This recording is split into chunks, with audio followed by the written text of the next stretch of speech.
Praise the Lord. धन्यवाद देते हैं प्रभु यीशु मसीह का कि आज के इस ईस्टर भोर में आप सबों का वेलकम और स्वागत करते हैं कि आज फिर प्रभु यीशु मसीह के उस जी उठने के इतवार की सुबह हम आराधना कर पा रहे हैं। यीशु मसीह 2000 साल पहले जी उठे थे। Hallelujah hallelujah. पर आज हम उस यादगारी में आराधना कर रहे हैं और उसकी यादगारी कर रहे हैं कि यीशु मसीह जी उठा। अब जब वो बार बार बलिदान नहीं होगा, बार बार वो कब्र में नहीं जाएगा, पर वो यीशु मसीह अब जी उठा है। और सिर्फ आज ही नहीं, पर वो 2000 साल पहले हमारे लिए जी उठा था, मनुष्य जाति के लिए जी उठा था। परमेश्वर की पूरी इच्छा को पूरा करके हमारे और आपके लिए वो जी उठा। जब मरियम को ये बात पता चली, जब मरियम यीशु मसीह की कब्र पर सुगंधित इत्र लेकर कब्र पर आई, तो उन्होंने एक चीज़ देखा कि पत्थर लुढ़का हुआ है, लुढ़का हुआ पाया, और भीतर जाकर देखा कि वहाँ प्रभु की लोथ या प्रभु के शव नहीं है। उसे लगा कि किसी ने चुरा ले गए, कोई लेके चला गया। वहाँ पर एक काम होता है, सुनिएगा, निकाल कर सुनिएगा, जो पढ़ेगा पढ़िएगा। मत्ती लूका रचित सुसमाचार 24वां अध्याय। और जब वहाँ पर प्रभु की लोथ को ना देखा तो वो भौचक्की रह गई। वो बहुत आश्चर्य हुआ कि प्रभु की लोथ क्या हुई। सुनिएगा 24:4 जी। जब इस बात से भौचक्की हो रही थी, जब ये बात से वो भौचक्की हो रही थी, जब उसे पता चला कि वहाँ पर जहाँ पर बड़ी उम्मीद लगा के गई थी प्रभु की लोथ होगी, वहाँ पर जाकर लिखा है कि जब वहाँ गई तो वहाँ पर प्रभु की लोथ ना पाई और बहुत भौचक्की रह गई। बहुत आश्चर्य हुआ उसे, बहुत अचंभा लगा। और जब ये बात हो ही रहा था उसके साथ, तो देखो 2 पुरुष झलकते वस्त्र पहने हुए उनके पास आ खड़े हुए। 2 पुरुष झलकते हुए उसके वस्त्र पहने हुए उनके पास आ खड़े हुए। जब वे डर गई, जब वो मरियम डर गई और धरती की ओर मुंह झुकाए रही, तो उन्होंने उससे कहा, तुम जीवते को मरे में क्यों ढूंढते हो?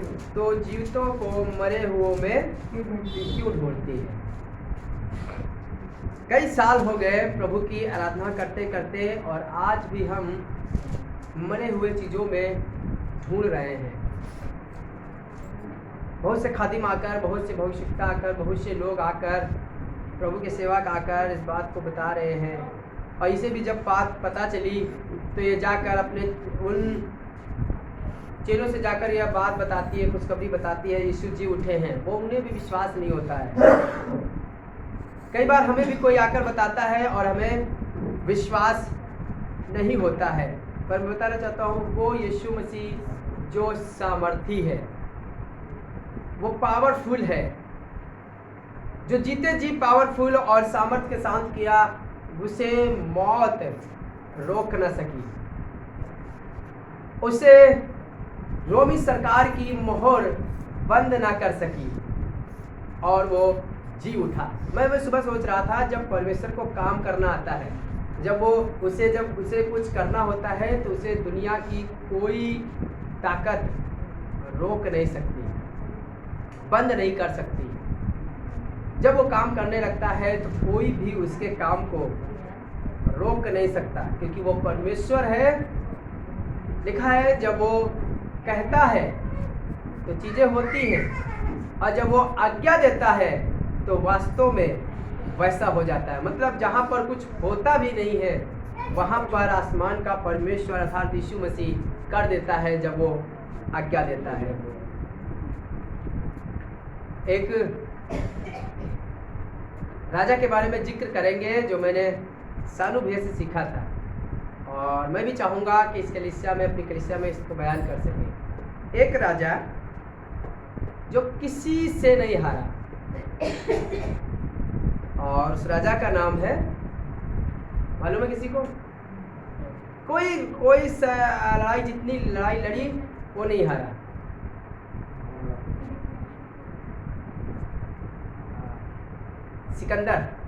सिकंदर नाम था जो जीता, वही सिकंदर राजा था। सिकंदर राजा था जो किसी से हारता नहीं था, वो सब पर जयवंत होता था। एक दिन वो अचानक बीमार हुआ, इतना बीमार हुआ उसे हॉस्पिटल जाना पड़ा।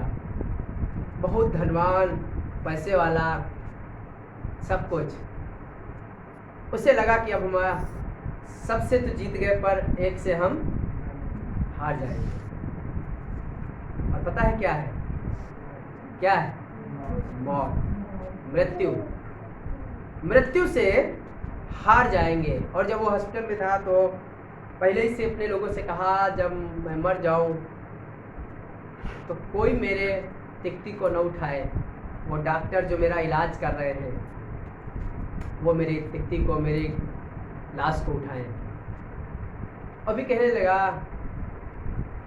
मेरे दोनों हाथ बाहर कर देना, तिकती के बाहर कर देना, ताकि लटकते हुए मेरे हाथ उस जहाँ पर मैं रखा जाऊँ कब्र तक जा सके। और कहने लगा, मेरे पास जो जितना सोना है मेरे रास्ते में बिछा दिया जाए। तो पूछने लगे क्यों? तो कहने लगा, जब कोई पूछे तो कहना, दुनिया के डॉक्टर जो बहुत से लोगों का इलाज करते हैं आज इस सिकंदर को न बचा सके।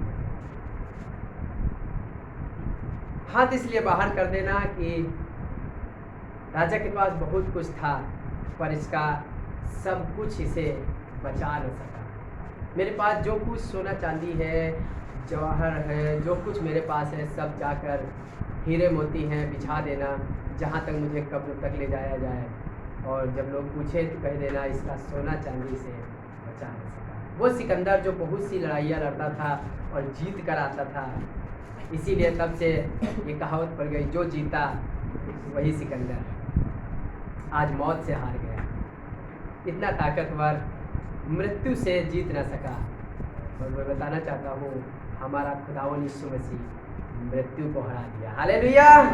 उस मौत उसे रोक न सकी, मौत उसे बंद ना कर सकी, मौत उसे अपने जकड़े में रख न सकी, बंधन में रख न सकी।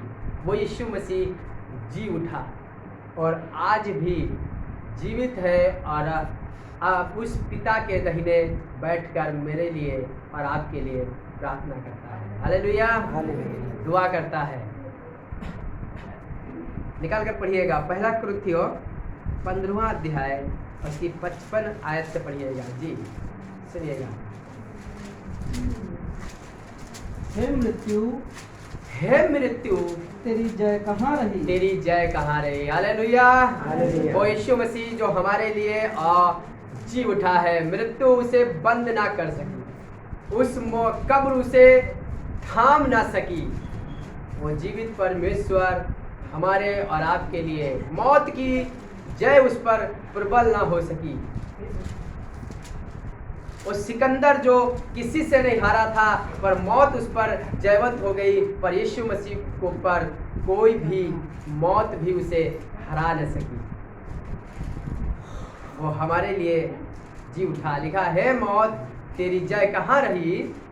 हे मृत्यु तेरा डंक कहाँ रहा? तेरी ताकत कहाँ रही? हालेलुया। वो खुदावंद यीशु मसीह जी उठा है, और सिर्फ खाली आज ही नहीं पर 2000 साल पहले वो हमारे लिए जी उठा था, और आज वो पिता के दाहिने बैठा है। और हमारे और आपके पास मौका है कि हम तैयार हो सके, और वही है जो हमें दूसरी मृत्यु से बचा सकता है। हालेलुया। इस मृत्यु से तो हर एक मरेंगे। कई बार सोचते हैं कि हम मरेंगे नहीं, मरेंगे, बहुत ताकतवर है तो 80 साल, बहुत ज़्यादा तो 100 साल, नहीं तो उसके बाद तो उठ ही जाएंगे। पर दूसरी मृत्यु जो वो अनंत काल की आग है, वही बचा सकता है जो मौत को हरा कर गया है। हालेलुया।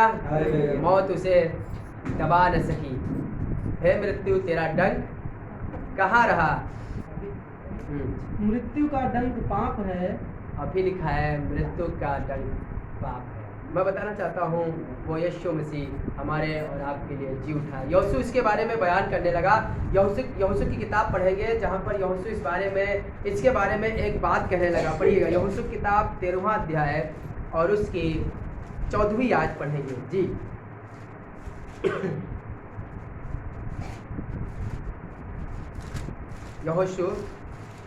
होशे की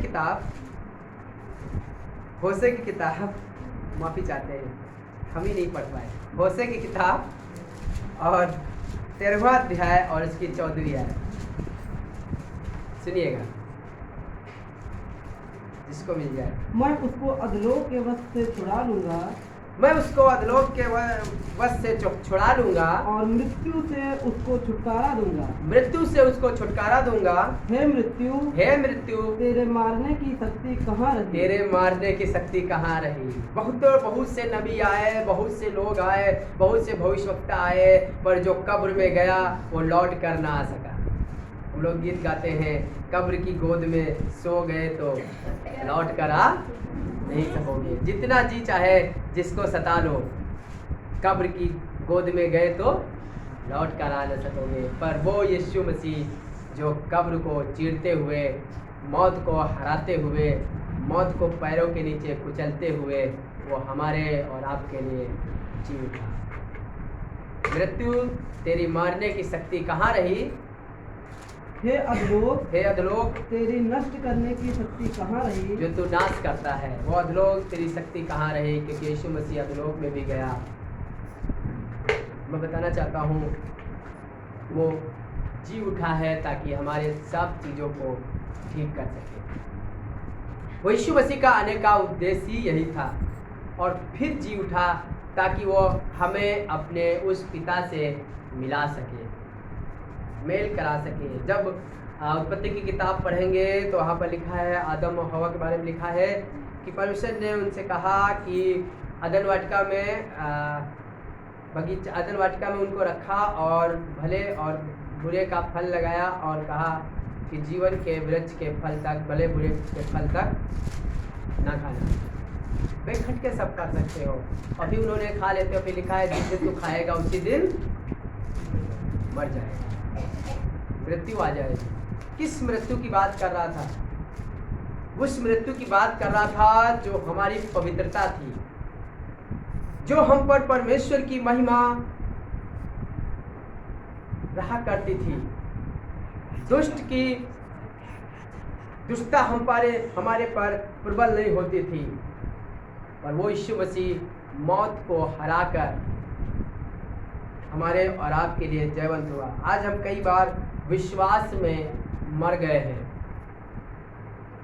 आज मैं चाहता हूं आज की सुबह में किसी का विश्वास आज फिर जी उठे, आज फिर वो जी उठे, क्योंकि वो यीशु मसीह जी उठा है ताकि हमारे अंदर के विश्वास को जगा सके। प्रार्थना करने में हम शायद मरे के समान हैं, महाराज यीशु मसीह फिर चाहता है कि आपको वो मौत हरा न सके। हमारी आत्मिकता जो आत्मिकता में बढ़ रहे थे छिन गई है। यीशु मसीह चाहता है जी उठे, अब निकाल आए, क्योंकि वो खुद जी उठा है ताकि हमें और आपको उन चीज़ों से निकाल सके।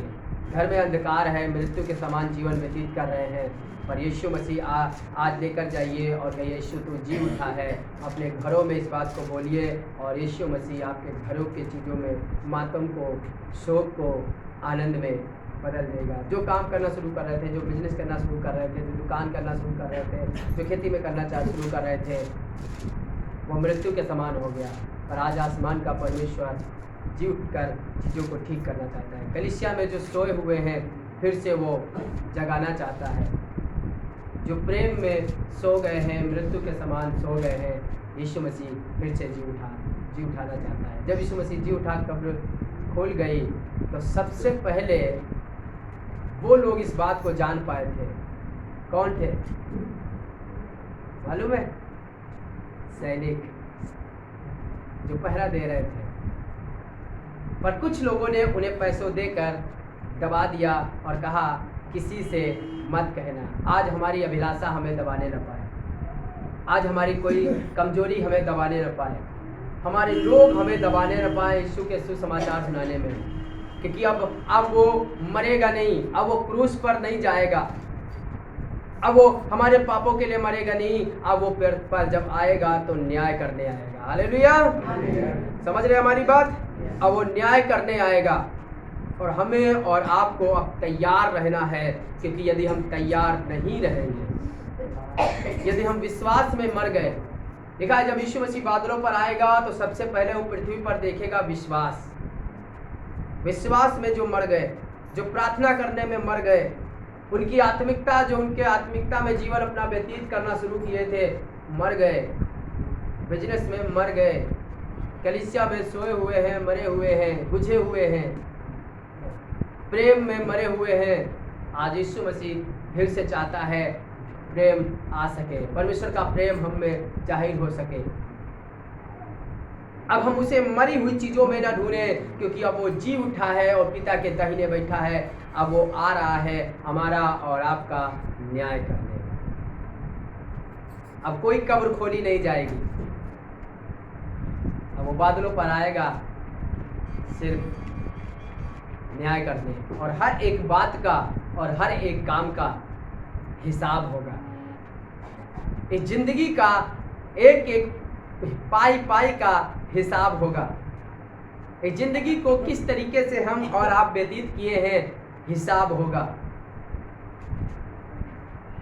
हम जब घर में अपने बच्चों को 10 रुपए देते हैं तो हिसाब लेते हैं, बाजार में भेजते हैं तो हिसाब लेते हैं। आसमान का परमेश्वर ये ज़िंदगी दिया था और इसलिए दिया था कि ये मेरी महिमा के लिए है, इससे हिसाब लेगा वो। इन दिनों में आंखों देखा मन चाहा करें, परंतु ये याद रखें हिसाब होगा। अब वो जब आएगा तो राजा बनकर आएगा और सिर्फ वो राजा न्याय करेगा। हर एक के काम परखे जाएंगे।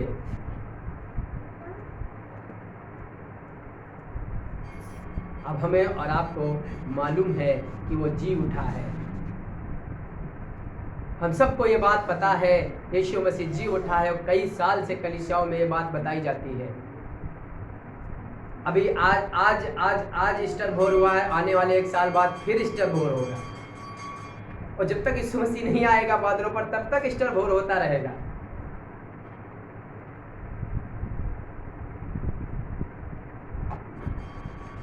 पर वो चाहता है मेरे लोग तैयार रहें। कलीसिया सोए ना। अब उस सोने की बात नहीं करें जो नींद की झपकी में आ जाते हैं। आप गंभीर हो जाइए, यीशु को जानिए, अब मस्ती खत्म करिए,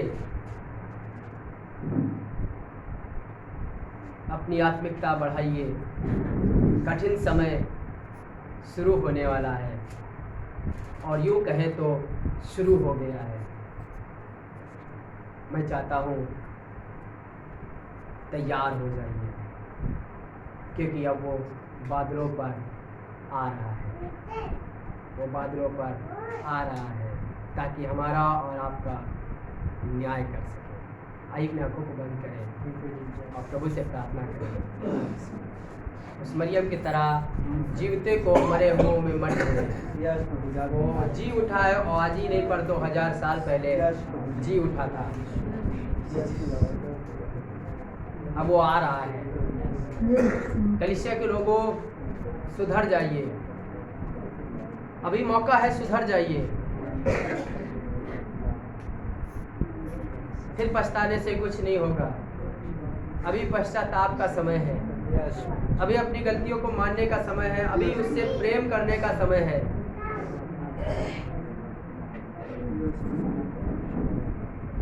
कई बार हमें और आपको ये बात लग रहा होगा कि ऐसे प्रचार क्यों किया जा रहा है। मैं नहीं चाहता हूँ, ऐसे बहुत से ईस्टर आकर चले जाएंगे, पर वो जी उठा था और अब वो पिता के पास है। हमारे और आपके पास साथ विनती कर रहा है। जैसे एक किसान अब उस पेड़ के लिए नौकर उस पेड़ के लिए किसान से प्रार्थना करता है, मत अभी काटिए, अभी और हम खाद डालेंगे और पास डालेंगे और निकाई करेंगे और पानी डालेंगे, ये अब की फल लाएगा, अब की नहीं अब की फल लाएगा।